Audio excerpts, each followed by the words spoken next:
That's right, Sue, but they're not hunting any sharks. Many of you are not going to like this, fair warning, because those of you who are shark haters are not going to like the fact that I don't take an immediate stance of a human was hurt, thus we must destroy nature. This is an educational response to the 2 bites that recently took place in Western Australia. Once all options have been exhausted and people are left with, well, what do we do now? We often find ourselves looking at education. Education is key. Education will help us know how to be safer.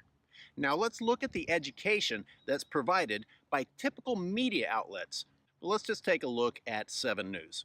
Experts are comparing the bite marks from the 2 shark attacks to confirm if it was the same great white. That's right, Sue, but they're not hunting any sharks. Right off the bat, this journalist has inserted his own opinion of what should be done.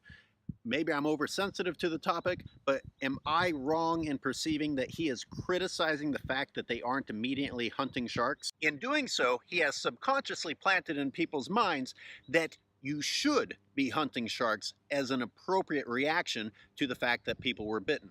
And experts are comparing the bite marks from the 2 shark attacks to confirm if it was the same great white. That's right, Sue, but they're not hunting any sharks.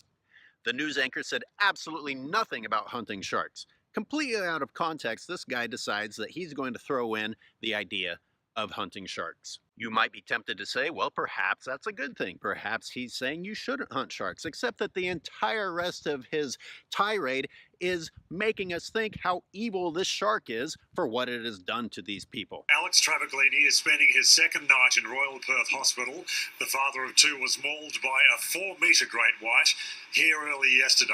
He suffered significant injuries to both his legs and is lucky to be alive. He goes on to tell you about the terror of 2 bites happening in such a short time, but offers no information about why such a freak occurrence might have taken place.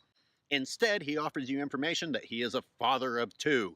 How dare a shark be so evil as to target a father of 2 because that shark wanted to destroy the lives of that family, which, by the way, the guy's fine.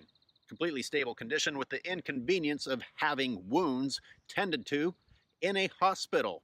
Kind of like 600,000 people in the hospitals from yesterday's car crashes. Without any context, we suddenly jump to footage of a shark following a whale out to sea. Today our cameras shot these pictures of a big shark following a whale carcass off Gracetown. Alex was one of 2... Why did it take place? You should know this because it's very common knowledge for anyone who pays any attention whatsoever, but sharks, particularly white sharks, love nothing more than the opportunity to feed on a calorie-rich carcass like a whale. A dead whale just like the one that was in the vicinity, bleeding, spewing odor into the ocean and beckoning large predators to come and eat it. Imagine how many people at home watching could have instantly been educated that that would be a self-preserving behavior to not enter the ocean when a whale carcass is floating at that beach. Maybe they could have even been kind enough to throw in that when the salmon shoal is moving through, everything in the ocean is taking advantage of that feeding opportunity, and that's probably not the safest time to go swimming or surfing where everything in the ocean is trying to eat. So we proceed to this supposed footage of Jason Longgrass being bitten by a shark, which, by the way, just looks like whitecaps in the water. I mean, obviously the shark bite did take place, but that's all you see is whitecaps. You don't see him fighting off a shark or struggling for his life or anything like that. And for this journalist to say that the guy fought off the shark and escaped is ridiculous. Their mate has escaped an ocean predator. The guy was bitten by one of the most incredible predators in the ocean, and then 20 minutes later makes it to shore without any assistance. Of course, the media twist the story. Take a closer look. You can just make out Jason's desperate attempts to get away. Oh my God. Holy Jason's mate drops the phone in the rush to bring him to shore. Here's Jason moments later. Makes it sound like his friends dropped their phone to go and dive into the ocean, swim to his rescue and bring him out, which obviously, if you watch the footage, is not what happened. The guy walks up by himself to his friends who are standing there still filming. And I'm not knocking his friends, and I'm not knocking Jason. This is what the media does. They take the footage that you give them, and then they turn it into their own story. By the way, another thing that they conveniently left out is that Jason does not want the sharks to be cold.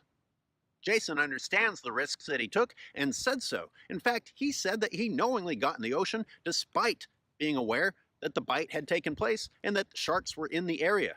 Jason has said he was aware there'd been another shark attack 2 kilometres north, but he isn't scared of sharks. Hey! Shark! He has the right as a free human being to get in the ocean anyway.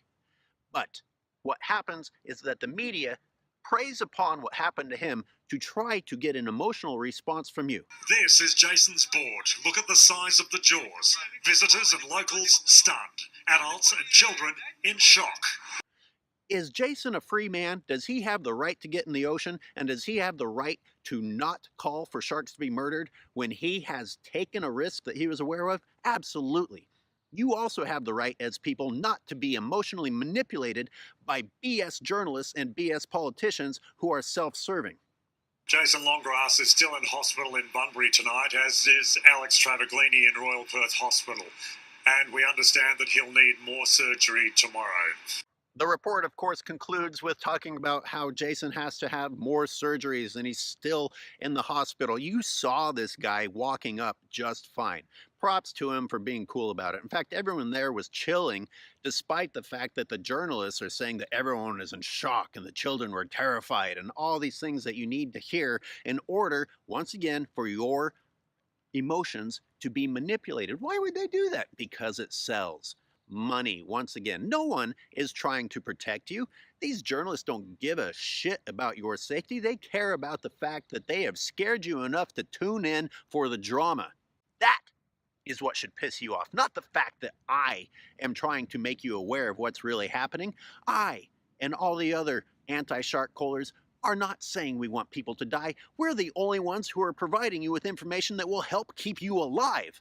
You may not like sharks, you may not like what I had to say, you may not like me, but guess what? The reality is, they go, we go.